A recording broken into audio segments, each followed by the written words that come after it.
Are you ready?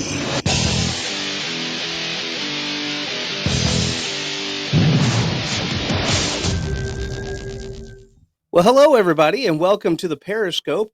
I'm Pastor Chris Sansom. And I'm Casey. I'm the creative worship director at Our Savior Lutheran. And both Casey and I are just completely wiped out. Easter is done. Didn't have a podcast last week, but I know you put in a lot of work and effort over there at Our Savior in Washington. And Yeah. we had just a ton of services here. All of them great. I love those Easter time services, the great Triduum and then all of that. And then plus, of course, you have Easter, which is just great. But I'll tell you, it just wiped me out. Just completely wiped me Oh out. yeah. Yeah, you're I mean, I will say you have way more of the the workload more than I do, because you have to do all the services. And I'm so far, we keep a lot of stuff traditional for like Monday, Thursday, Good Friday. So I really kind of keep things pretty normal, except it's a little more intense for Easter Sunday than usual. But Yeah, but you guys have a lot of practice time, I think, that goes with the music. I think yeah, that's just, the case. Kind yeah. of goes with that. Mm-hmm. So yeah. So anyway, but we're back at it. We're back. I was going to say live, but we're really not live. We're recorded. So, um, but anyway, so big news. Of course, this last week, Pope Francis died at 88 years old. Yeah. And so that was the big news story, and as well as it should have been. So anyway, as you can recall, like on this podcast, not that long ago, I had told you that that the Pope went into hospital and he almost died. He had bronchitis, and it eventually turned into pneumonia. But all signs were pointing to him getting better, and it just seemed like he was getting better. It was a slow process, but he was kind of slowly getting better. And then all of the sudden, like he even gave like a homily, I guess, for Easter Sunday. Yeah. From what I understand, he couldn't quite make it through the whole service, but he made it through a part of it, gave a homily, and then later that evening or in the morning, he died. And so, yeah. And Casey, you and I were talking right before we went live or on air or recording or whatever we're doing. But right before we did that, we talked about this, and I think the conclave isn't going to start for a little while. They say the conclave will take about 15 to 20 days. They are starting the 9 days of mourning. The funeral, I think I was told the funeral is going to be on Saturday, and then after that, they're going to begin in the conclave. And I'd like to do kind of, dare I say, a special episode next week. First of all, just digging into what they're doing, right? Right. And so that you can understand it. And the conclave, just as a quick explanation, is this where they're deciding who the new pope will be? Yes. Is that what this is? Okay, I just want to make sure. Yeah. It's kind of like a sealed door meeting with all the various cardinals, and they kind of are voting to basically see who's going to be the next pope. Right. And so anyway, we'll kind of dig into that, and we'll kind of discuss that. I also want to talk a little bit about Catholic theology, because again, this is very intriguing stuff. It's very interesting stuff. But at the same time, it's like, there's a reason we're not Catholic, you know? And while I want to understand it, I want to understand what's going on and all that kind of stuff. It's also really important to understand, like, hey, I'm Lutheran. I'm not Catholic. Yeah. But that being said, this is something that is actually very impactful. And so I got a little game for us today. Oh, wow. It's kind of a right or wrong game, Casey. And unfortunately, I have all the answers. So, oh, no. That's right. Okay, Casey, here's the way this is going to work. Because this isn't really all that well thought out, and it's just kind of just off the cuff a little bit. Sure. We're basically gonna do, if I think you get close enough, I'll give it to you. Okay. But within reason. Otherwise, I'm going to tell you if it's higher or lower. Okay. Oh, okay. All right. And yes, I have my little sound effect lined up. So the first question Mr. Casey, is Okay. how many Christians do you think there are in the world? In the world, Yes, in the world. I'm gonna say, oh, I'm gonna say 2 billion. Right out of the gate. Very good. It's actually a little bit higher than that, but I didn't want to get too Yeah. nitpicky. It's actually 2.18 billion. Oh wow, I was pretty close. Yeah. Yeah, yeah. Yeah, 2.18 billion. that's a Now, lot of people. that being said, that's how many Christians there are in the world. LCMS Lutherans make up a small little piece of that. How many Lutherans do you think? LCMS, Lutheran Church Missouri Synod. How many Lutheran Church LCMS. Missouri Synod Lutherans do you think there are? I'm gonna guess. Oh, I'm gonna guess 30 million. Yeah, Ooh, significantly lower. significantly lower. Oh Mm-hmm. darn. Mm-hmm. Okay. So what did I say? 30 million Yeah, or you said 20? 30 million. 30 million? Okay, I'll say I'm gonna say 10 million. Still. Still lower. Oh Now, I will man. say this, that is about the amount of ELCA Lutherans there are, but Oh, okay. supposedly they are dropping like a rock. We can get into that some other time, but yes, Yes. still lower, a lot lower. A lot lower. Okay, Mm-hmm. I'm gonna say a million. All right, Ugh, now we're you need to go a little bit higher. oh, a little higher. Okay. Yep, a little Okay, higher. then I'm gonna say 2.5 million. Oh, you're Ah, getting there. You're getting real close, though. I'm getting A little close. low. I'm a little low. No, a little lower. Oh, a little lower. Okay, okay. Well, we'll say 1.8 million. 1.7 actually. Wow. Okay. Yeah, 1.7 million LCMS Lutherans. Now, that is how many there are in the LCMS world. Now, realize though that the LCMS is only in the United States. Right. So if you took up like all of Lutherans, like that are Lutheran, you'd end up with 110 million. Yeah. So, but there, and while not all of those are affiliated with us, that is, they don't have altar pulpit fellowship with us.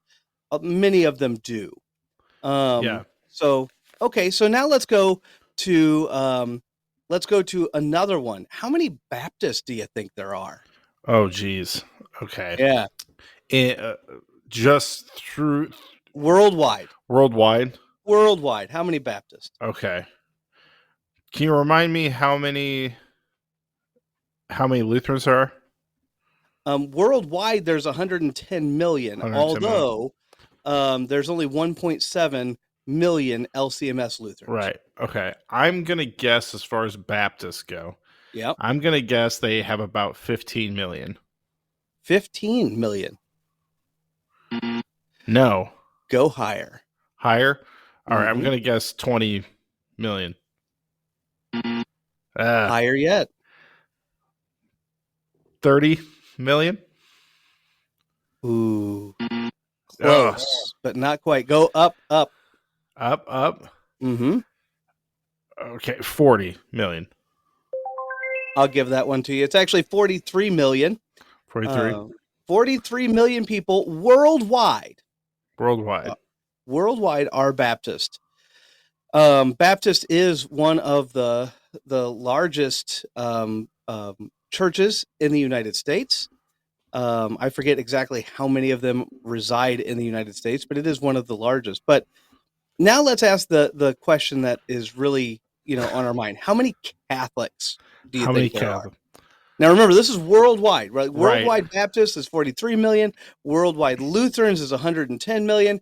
How many Catholics are there worldwide? I'm gonna guess there are 100,000 or 100 million. Wait, am I Up. yeah, okay. I figured it was gonna be really high. Uh okay. You know what? I'm gonna jump to 500 million. Good try. Up. Yeah. Oh man. Uh Okay, I'm gonna say, is there a billion? Get this. Up. Up, yeah. Oh gosh, I mean they're huge. I know they're huge. I'm just trying to think of how, because okay, 2 billion is all of Christianity. 2.18 billion. Two Yep, point that's one. all of So, Christendom. all right, I'm gonna say 700 million. You've Oh already wait, said or no, 1 billion, and I I said go went. up. Sorry. I'm sorry. I'm gonna say 1 billion. Oh jeez. Now this is hard. I've never done. I don't know when the last time I've said a number this high is. Uh, Right? I'm gonna say 1 3/4. I don't know how to say that. One Okay, so one one like billion. 1.775 Yeah. billion. Okay, you need to go down a little bit. Okay. Uh, one and a half. Did I already say 1.5? Now I'm getting. No, you haven't. Okay, I'm gonna say 1.5 billion. Go down a little bit. Okay, 1.2. It was a good go. Up a little bit. You're 1.3. getting it. You're honing it in. 1.3. Up a little bit. 1.4. There Okay, you there it is. go. Okay, there we go. 1.406 billion people claim that they are Catholic. So they And make up like 60% of yeah, Christianity. yeah. Yeah. Now, yeah, there's a huge, the reason I wanted to bring this up is because, like, when we talk about the death of the Pope, it Yeah. is a big deal. Yeah. Like even if you are not Catholic, it is a big deal. I mean, and that's why I'm kind of quoting some of these numbers. Like, look, right, like 1.4 billion people are impacted, and those 1.4 billion people are spread out all over the world. Mm-hmm. And so the Pope is like the leader of this church, but he's even got like there's his own, like the Vatican is kind of a small little country, Yeah. its own laws and all, there's so much, and he is so much like that. Stuff changes based on his words and thoughts at times. I'm not going to say they do all the time. Some of them just don't care or listen. Right. But the point of the matter is that as Pope, 1.4 billion people are impacted in one way or another, by his death. I mean, even if you just want to say, okay, not that many, but let's say 50% of them. Well, that, again, that's still 700 million people, Yeah. right? Like that's more than the United States. Yeah. Like, and that's assuming that only half of the Catholics take it seriously. So, again, just trying to put it into perspective here. Like this is one of the reasons that whenever a pope dies and we're like, okay, let's evaluate this process. This is why it is a big news story, because it impacts so many people. Yeah. In a world where I think, what do we have, like something like 8 billion people, like 1/4 of them are Christian, and 60% of those, like you said, are Catholics. Like, Yeah. you know, over 1/8 of the population is Catholic of Yeah. the world. Yeah, that's crazy when you really think about it. And I know that they are technically the biggest Christian church in the United States. Like I Mm-hmm. said, I couldn't tell you how many Baptists, are Christian, but I'm pretty sure you can almost double that, and that's the Catholic Church Yeah. in the United States. Yeah, for sure. I mean, yeah, at least. Yeah. So they are huge. Yeah, that's crazy. But Yeah, yeah, to think how what's the population of the United States, did you say? Do you I think know? the United States is like 350 million, I think, or something like that. Yeah. Yeah, that's, oh man. That's amazing that it's that many people are Yeah. kind of affected by this person. Yeah, exactly, exactly. And so it's one of those things, and that's why I think next week I'm going to spend a little bit of time actually kind of talking about, not just the process, but also Catholic theology. Like, what is it? What's involved with it, and all that kind of stuff. Because it's one of those things. We are not Catholic. I'm not Catholic. I don't agree with a lot of of the tenets of Catholicism, and I'm not going to pretend like I do.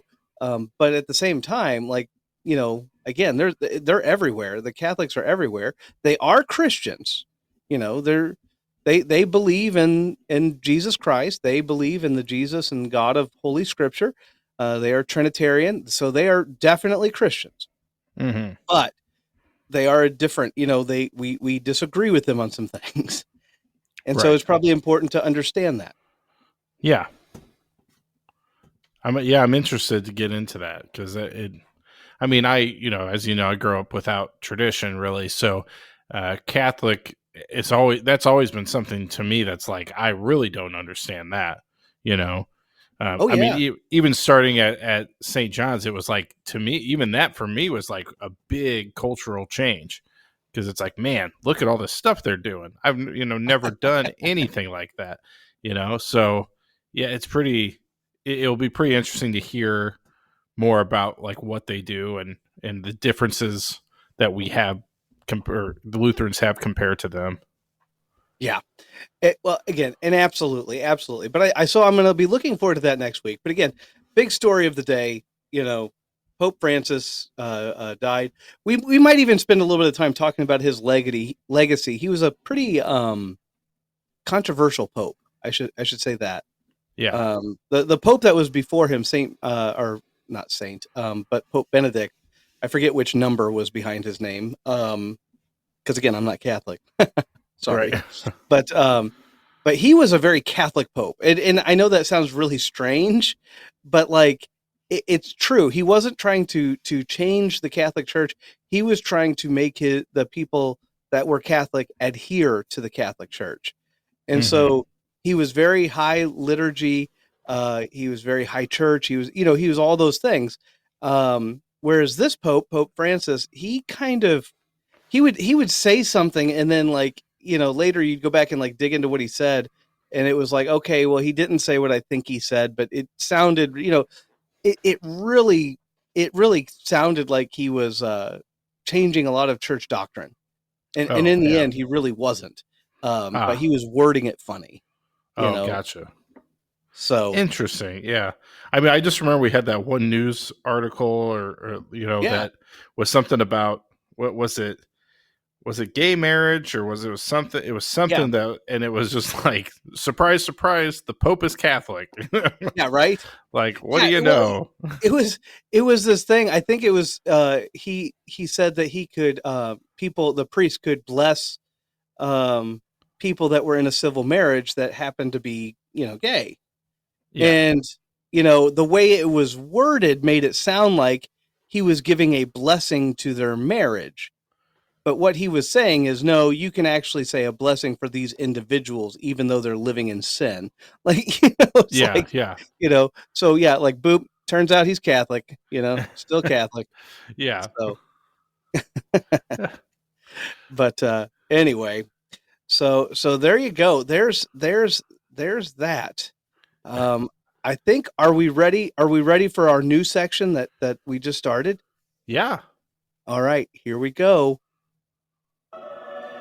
And now, life and times of the saints. Gotta love that introduction. It's a great one. I need to work on my voice though. Just doesn't do it. All right, here we go. The story for today is going to be a little bit different.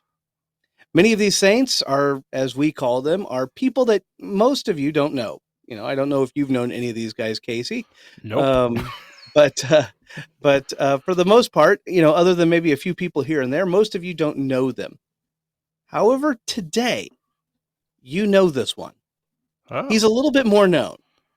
Now, maybe it's because we kind of knew this guy since he was a kid. Hmm. And John was a kid, younger than the rest, younger than his peers. I don't quite know if he fits into one of those Generation Z, X, or Millennial or whatever, but he fits somewhere. Now, that being said, he knew some people that were big names. He knew The Rock. And quite frankly, while there's some mystery around it, he is the one that gets credit for breaking the Dream Team up. depending on how you look at it. Some people would say he came from the north, but honestly, looking at all the places he went throughout his life, I'd almost say if it was the most southern part of the north, at least it was south of all those places. But you know how it is. You venture out, you do your thing, and then before too long, you find yourself right back at home, at least very close to home anyway. But all of this is getting ahead of the story. John started off a little bit of a wild child. Good schooling, at least we think, but we never did find his records. But he was quick-witted and just downright quick. Many things he did with speed and agility, the kind of guy that never wanted to wait around. He got involved with some fairly influential people, but eventually he was caught streaking down the street. Not exactly what you'd call saint material. But hey, the Lord chooses all kinds. Eventually, he became friends with The Rock. And you know how it goes when someone who is young runs into somebody who is somewhat famous. The young person really works to hang out with them. Story goes that John was the one selected to write The Rock's autobiography. Well, at least part of it anyway. Sometime after this, he joined a traveling duo, the Dream Team. And yet this didn't last long. Eventually, he decided to leave. The Dream Team just wasn't meant for a third wheel. But the Dream Team ended up fighting over how he left. And the Dream Team ended up splitting up. Talk about a bummer. Eventually, John headed to the peninsula. He headed to the beach. He headed for the mountains. But eventually, this bad boy with a star-studded life ended up not all that far from home. And in fact, as he got older, a lot of people looked up to him. And he was even placed in charge of one of the satellite locations.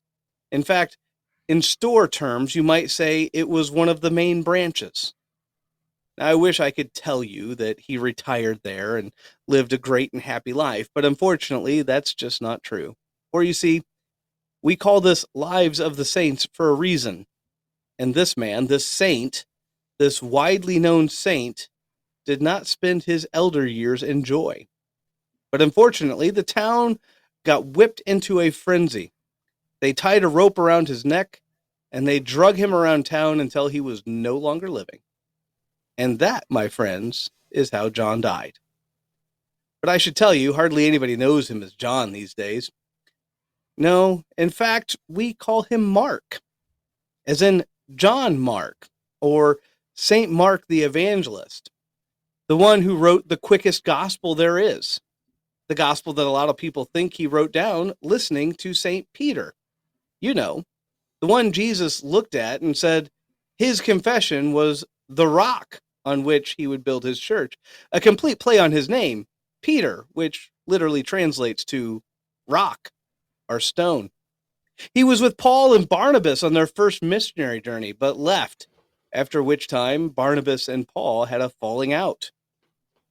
They were the Dream Team, after all.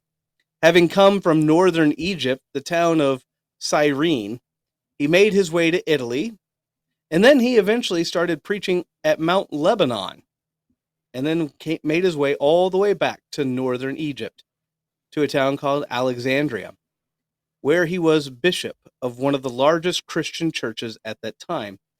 But eventually persecutions came, and he was put to death. And there ends this episode of Lives with the Saints. All right. You gotta get some outro music. I know, I do, right? I was just instinctively waiting for an outro to happen. I know. I'll have to figure that one out. I got to figure that one out. That was a good one. You know, you really had me on the ropes there. I was like, who is he talking about? What is going on? Right? That was really good. That was a fun one. So St. Mark the Evangelist is typically celebrated on April 25th. That is Friday. Very nice. So I looked it up in my book. Yes. And so because he preached on Mount Lebanon, the saintly meal this week is Lebanese. Lebanese, ooh. Mm-hmm. So, you know, if you got a chance, you can find Lebanese. His gospel is the one that's usually pictured with a lion. So basically, any cocktail you want to craft or come up with that has the title lion in it, boom, Oh you got wow. yourself a St. Mark's evening right there. I got to get these books. I got to do this. Cooking with the Saints and everything. It's a cool idea. Yeah. Well, that was. I mean, ooh, dragging him through the town Yeah, with a right? rope. Ooh, Right? ooh. Isn't that crazy? It But is. yeah, It's no, yeah, he's so. And the other thing, and I actually realized I forgot to put this in there, but like, so there's this little piece of the gospel in the Gospel of Mark. It's when Jesus is kind of being drugged through town a little bit on his way to be crucified, and there's this like little snippet. It's like a little verse, and it talks about how the guards grabbed this young man, and his cloak came off, and so he just went running.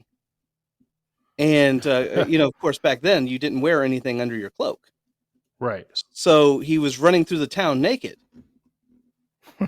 And it's this like it's just so anytime you're like reading like a work like this, and you have something like that, it's like just so personal, and it's such a small minor detail that a lot of scholars believe that in fact was Mark, Yeah.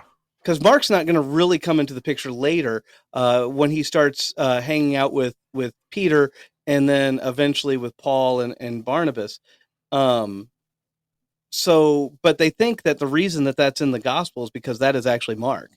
Mark Mm. added that little tidbit in there that Yeah. he was trying to look at Jesus. He was trying to get kind of a good bird's eye view, or not a bird's eye view, but he's just trying to get a good view. And the guards grabbed him by the cloak, and he went streaking. He went streaking down the streets.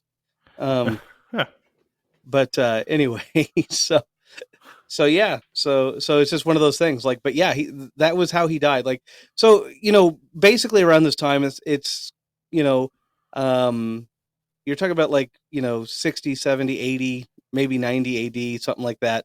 There hmm was waves of persecution, and this actually wasn't the really really bad one, but there was a bad one that would eventually come with Diocletius, and basically Mark got caught up in that, and being a big time pastor in that area, yeah, they tied a rope around his neck and they just drug him through town until he was dead.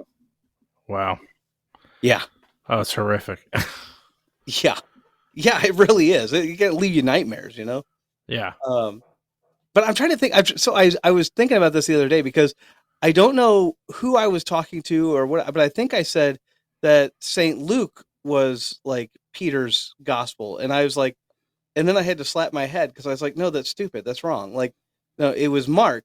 A lot of people believe that because John Mark wasn't there, that John Right. Mark had, because they knew he kind of was around Peter for a while, and so the thought is that Mark wrote down kind of Peter's gospel. Right. So Interesting. yeah. Hmm. All So right. there you go. Well, So there that you go. was great. I Yeah. like it. Yep. And now you get to eat Lebanese, Yep. baby. And now I need to figure out what to do for that. I know. And I looked at it. See, here's the thing. I love Lebanese food, but Mm-hmm. the cookbook, the Cooking with the Saints, had like a vegetarian Lebanese lunch. Oh, That was boo. the big Yeah. saintly meal for the month of April, and I was like, no, thank you, no vegetarian. I mean, I can cook some of it, but I need meat. Yeah. You're Lutheran, for goodness sakes. That's right. I'm Lutheran. That's right. But anyway, but yeah, so I know, but I do know that they put like Lebanese food, a lot of it, they put like Greek yogurt and stuff like on the meat before they like sear it or cook it. So Yeah. I might have to look some stuff up. I might have to get on that one. Yeah. If we need a little cooking someone needs to do a YouTube channel of Cooking with the Saints where they just talk about I'm the pretty sure that they meal. already have, but yes. I'm gonna look that up after we're done recording because I Yeah. want to see if that's online. That would be Yeah, you gotta, great. you gotta check that out. I mean, there's 1.4 billion That's Catholics right. out there. That's right. Yeah. Not one of them has started a YouTube channel of Cooking with the Saints. Come on, Oh, got to surely they be. got somebody in there. Yeah, there's got to be somebody. So, all right. Well, Is there anything else you want to add to that? Or are you? No, I mean, I didn't know if you had any questions or anything about that. I Again, a lot of times we get into conversations about like early church history and stuff, but you know, yeah this one's maybe a little earlier than normal. But I thought, with St. Mark being, April yeah 25th, I had to do it. right. So, Yeah, I mean, I don't really have any questions besides. I mean, but I you have your other guess question you're going to get I to. do have I do have a question Exactly. for you. If we want to jump into that, we can. Oh, we Um, can absolutely. Now, this is at its core. I think there's weeks where it's hard to think of something to ask. Yeah, Because I'm trying to ask questions that are kind of like we say, the questions maybe people never want to put their yeah, neck out and ask, but yeah, like maybe. So here's the significance of. I mean, we all Easter just happened, yeah. but with shows like I don't know if you've ever seen the show The Handmaid's Tale. I think I we've have talked not. about it. So I think we've talked about that actually before, kind of their Yeah. little how they sort of justify the way they do things with religion, and it's kind of off basis and so um Hmm. but they kind of do this thing in the show where they say like blessed day, and then the person is supposed to respond with under his eye, like under God's eye, and it's like this very and of course it's like kind of a weird like cultish sort of thing, like they're forced to say it, they have to say it, but or blessed be the fruits, another thing they're supposed to say like when they ask Okay. talk to somebody. But with that sort of in mind, that's sort of like greeting or response you're supposed to say on Easter when they say he is risen, and then everybody responds with he is risen indeed, hallelujah. Yeah. What is the actual significance of that? And like we do it, of course, but why do we do it really? Is there a reason for it? Is it just a fun tradition of like, hey, we just do this on Easter? Or what's the Man, point of it? that's a solid question. This is what this segment's about, really, at its It core. is. This is That's just a solid. one of those. Off the top of my head, I don't know if I know a lot of the history of this particular thing. Um, but I will say I know a lot. I know some of it has to do with the Alleluia, right?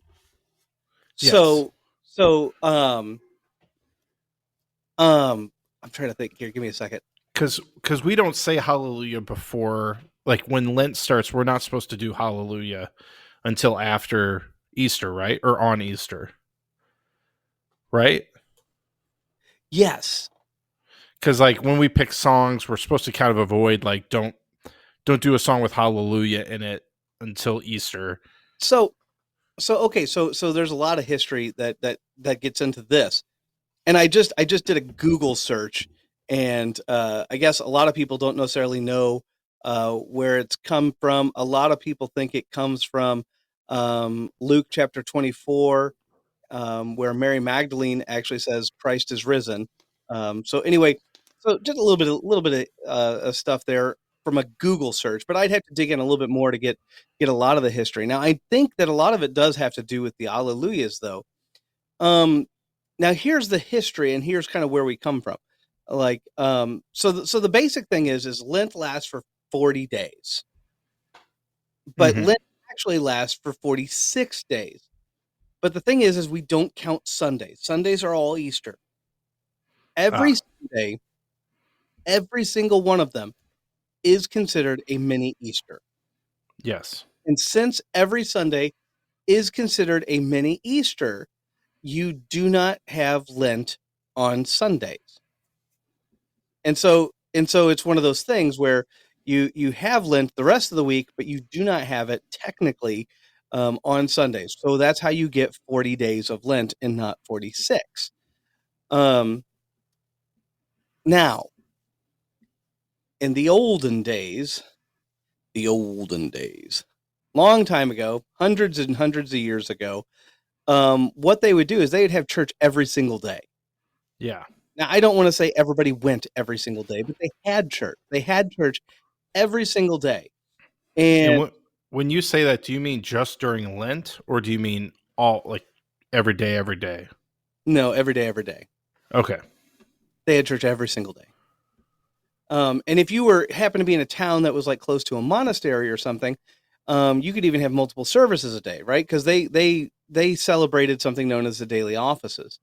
The daily offices were a series of 7 services done and strewn throughout the day, and in which case the public was invited to participate in any of those that they would want to. Um, again, they didn't have to, you know, but by and large, you were expected to go to church from time to time. Like, it wasn't like nowadays it's like, okay, you go to church on a Sunday, you're good to go. Like, right back then, it was Right. like, no, you went to church like almost every day, or at least you tried to get it there as often as you could. Um, Right.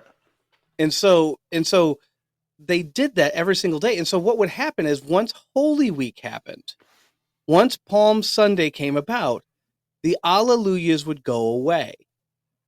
And they went away for that week because it was a part of this whole suffering of Jesus and, remembering the pain and the torment. And they had a special service that went from Palm Sunday every single day. And in fact, you can still find some of the notes for, so for instance, um, Monday of Holy Week, Tuesday of Holy Week, Wednesday, and then you have Maundy, Thursday, Good Friday, Easter Vigil, or Holy Saturday. There's a various structure of service that you can do every single day, but it has no alleluias because the alleluias were away, right? Alleluia is a term of joy, endearment, of happiness and exceeding praise. But obviously, if you're watching your Savior being, beaten and crucified, or even thinking about it and reading about it, like, you don't want to say alleluia. And so they would not do alleluia during that time. And then on Easter Sunday, you celebrate the resurrection, and guess what? The alleluias come back. Yeah. Now, come forward a few hundred years, get closer to today, and what happens is as people begin to go to church less and less, and they're not going to church every day, what begins to happen is, if we took the alleluias away and we said, okay, well, we're just going to take them away for Holy Week, like, no one would notice. Yeah. No one would notice because, they're not going to church every day. They're going to church once a week. And so, Mm-hmm. since every Sunday is an Easter, you could technically say Alleluia. And so Ah. nobody would notice. And so what they did is people started taking them away during the entire season of Lent, Yeah, just to represent just that. to kind of bring that point home that, this whole season is about, being penitential, repentant, and ultimately watch your Savior move to the cross. And so the alleluias would go away, and then we started doing it to where they would go away for like the whole season of Lent. But again, that wasn't traditional. Traditional Lent would basically say, no, Easter. I mean, every Sunday's a mini Easter, so every Mm-hmm. Sunday you should be able to say Alleluia.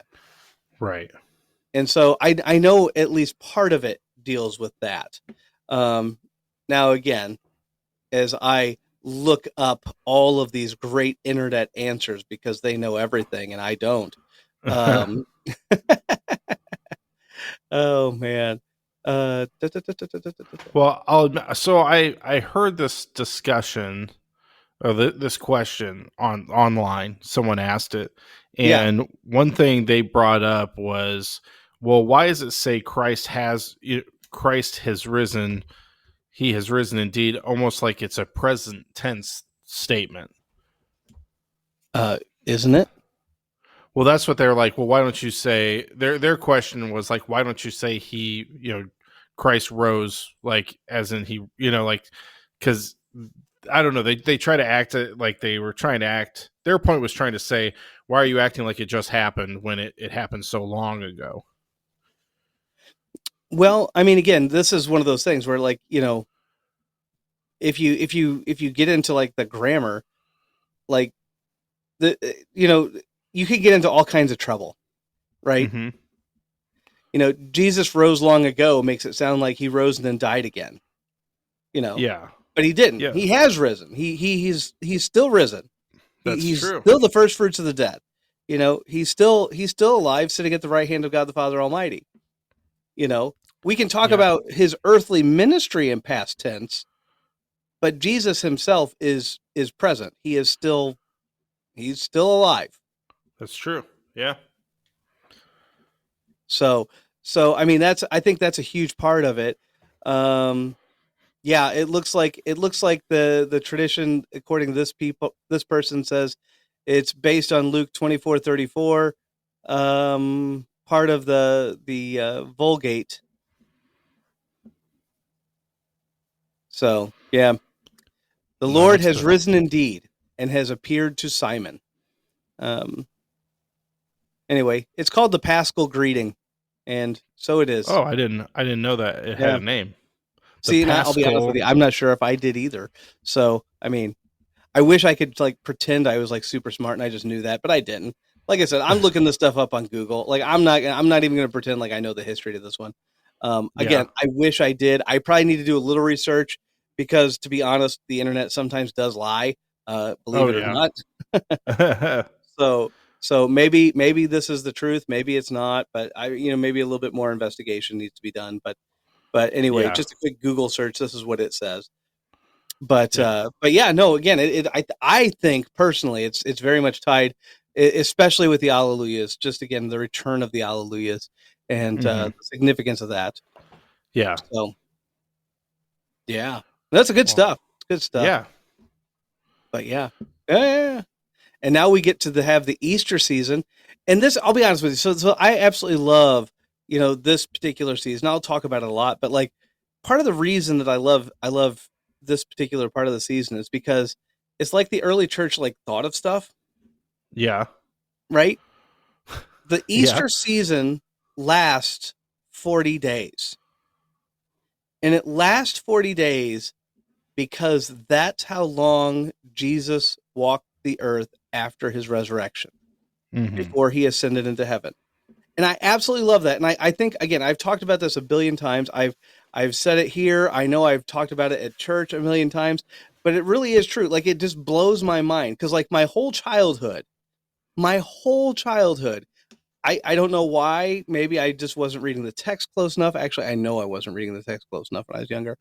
But I just always believed that Jesus like rose from the dead, and then like 2 days later, or maybe the next day, was like, okay, guys, see ya. I'm ascending into heaven now, and like you know, and so you can kind of see like those people that doubt, that have some of these doubts that they kind of throw at you. Whenever that's your concept, you can kind of be like, okay, yeah, I mean, you have a bunch of disciples saying, yeah, didn't you just see him? Jesus just went into heaven.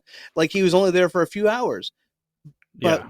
but it's like that whole argument just crumbles when you realize it was like, no, man, he was around for like 40 days.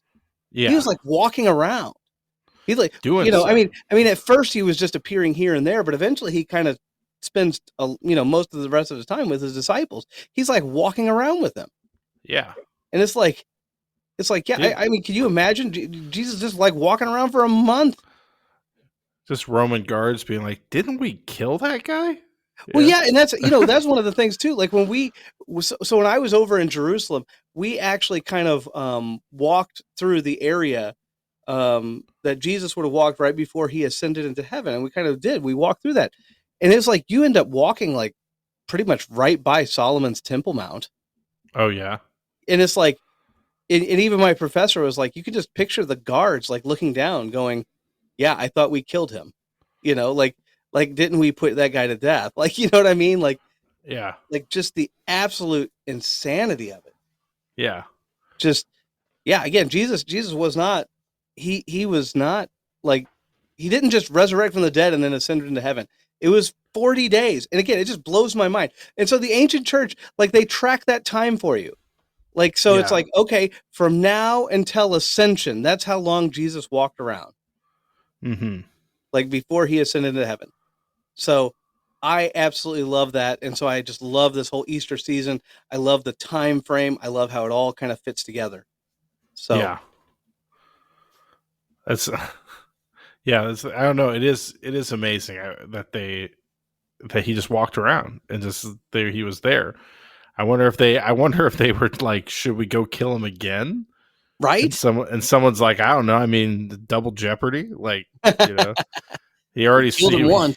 killed him once. He's already served. He already did it. I don't know. Yeah. Now Well, again, here, okay.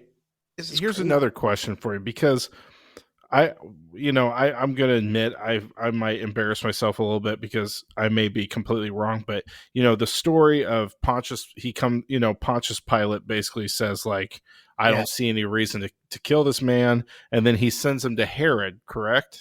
Yeah. Okay, isn't Herod the one who killed all the babies? No, wrong Herod. Wrong Herod. Okay, Yeah. okay, okay. So there's another one of the Yeah. stupid questions because I So was so listening. so Herod the Great is the one that kills all the babies, and Okay. then his son Herod, right? Real Hmm. original with your names, buddy. Um, anyway, he's the one who's eventually going to take over charge um, from there. Now Yeah. Herod the Great was an absolute freaking monster. Yeah. Um, from what I understand from some of my reading, like he was hoping he would become Caesar one day, like the Yeah. Caesar. It didn't happen. It just didn't happen at all. Instead, he kind of lost that battle. And so, but he kind of wanted to make a name for himself. And so he went about trying to craft and create these structures that were basically, on par with, like, say, the Egyptians and the Greeks. And that was kind of his goal. And so, like, and this is another thing too, like going to Jerusalem, it really blew my mind. I mean, so there's a lot of things that when I went to Jerusalem and when I went to Israel, I know a lot of people were like, "Well, did you like feel the presence of God?" And honestly, like, no, not like what a lot of people are thinking. Like the history was fantastic. Yeah. I really love the fact that everything was kind of put in context for me. I Yeah. thought it was very worshipful. It was wild to be able to look at something and go, okay, that's not like the Bible story. That is where the Bible story took place. Like that was very wild, and that meant a lot to me for sure. But it Hmm. wasn't like I had some like weird spiritual experience. Yeah. But one You of the didn't. many things that I got from that was when I was able to visit some of the structures that Herod the Great had built. Hmm. That guy was a monster. Like I mean, again, like the stones on the Temple Mount. Like so, the Temple Mount is that big rectangle thing that right now it has a Muslim temple with the golden dome on it. Yeah. See it in pictures a lot, and yada yada yada. But that rectangle thing, that big rectangle thing, that is the Temple Mount. Herod couldn't. The temple was very specified. The Bible tells you exactly how big the temple is supposed to be. So he Hmm. couldn't make it any bigger. And so he made the mount, the platform that the temple was going to rest on, he made that ginormous Hmm. because I mean if he couldn't do the other thing, he was going to make that ginormous. Some of the stones that are the footing for that are as big as a house. Yeah. I mean it. They're 35 foot across. They're like 10 foot tall, 12 foot tall, something like that, and they're 35 foot across. They are literally the size of a small house. Yeah.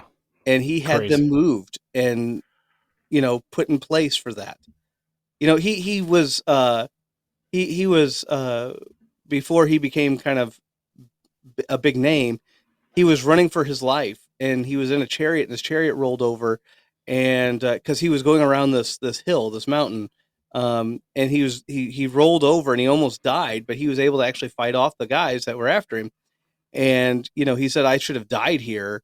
And so when he got a little bit more well known, got a little bit more wealthy, he actually had them move the hill over. Oh, right. Yeah, Yeah. he had them move the hill over. It's called the Herodian. And he had them move the hill over because he wanted that to be his basically his pyramid, if you will. Basically his tomb Hmm. is what he was looking for. And I mean, like he did all kinds of stuff like this. That's Herod the Great. But also the other thing with Herod the Great is he was incredibly paranoid. I Yes. mean, like he makes paranoid people look like they're nothing. Like this guy killed his wife, he killed several of his kids, he killed all these people and had them all killed because he thought they were trying to take over his power. Yeah. And so, like, I hate to say it, but like, if you're like reading through the Bible story and you're like, well, that's atrocious. Who would kill all the kids? Nobody would really do that. And I'm like, yeah, he would. Like, Yeah. you need to read some history. This guy was insane. He was so paranoid. He was so he. I mean, again, he would kill his own wife and children because he was Yeah. afraid that they were going to try to take his power. Do you think he's going to hesitate to wipe out the kids of a town that he doesn't even know? Yeah, he Yeah. didn't care. He Yeah. didn't care in the slightest. Um, but yeah, just getting to feel for who Herod the Great was. But unfortunately, or fortunately, or depending on how you look at it, Herod the Great died in 4 BC. Um, Oh he, wow. So yeah, he wasn't around much after that. yeah. And in fact, this is actually one of the problems. Like, right, from a historical perspective, like you say, well, wasn't Jesus born at 0? Like, because that's the calendar, right? BC, AD kind of thing. Yeah. And it's like, well, no, not really. We know that Jesus had to be born somewhere around 4 to 6 BC Wow. because we know that he ascertained from the Magi that came from the east the time that they had arrived. And so he was looking for children that were 2 years old or younger. Yeah. And if he was still alive to do that, we know that means that he had to die. When he died, he was looking for 2-year-olds. So 4 to 6. Jesus very well could have been born at 6 BC. Hmm. Crazy. That's interesting. I never. Yeah. It is. It's always interesting to me because so many of these like political, or I don't know if you call them political or just you know rulers, or I don't know what you call them, but like there is. I mean, there's actual record of him and stuff besides the Bible, right? Oh yeah, for sure. Yeah, This is and there. so it's interesting to hear some of that because yeah, I didn't know. I just remember I just heard them say King Herod, and I was like, wait a second, isn't that the same guy? And but he seemed to have no issue with Jesus, and so Yeah, no, no, yeah, no, no, no. Different Herod, different Herod. The yeah, son of the original Herod, of course, um, yeah, but yeah, and his son was. I mean, again, he wasn't as bad, but he was still. I mean, let's face it, he still wasn't necessarily a good guy. probably not. I mean, yeah, But yeah, no, two different Herods. I guess Herod the Great didn't get a chance to kill Herod the Younger. Uh, yeah, he must, yeah, oops. must have died too soon for that. Yeah, Yeah, bummer. But yeah, so the different Herod. yeah, But yeah, interesting. yeah, there you go. Yeah, all right. Well, Are we ready I think we're ready for for. church chatter? I didn't know. I didn't know I if we know, had a right? I recording. meant to get that sound effect. I never did. But now I know where it is. So I just need to go get it. Yeah. I need to go get it. But anyway, yes, we're on to church chatter. Obviously from our front anyway, the big part of the season is over. We had a lot of services. We've had a lot of different things going on. We're going to have some faith talks this coming Sunday. So that's pretty awesome. Confirmation is coming up. We have 2 young men that are going to be confirmed. So looking forward to that. They get confirmed on May 4th. And so their night of questioning is going to be on, I think it's May 2nd, that Friday. Oh, So anyway, so yeah, now we got some confirmation stuff going on.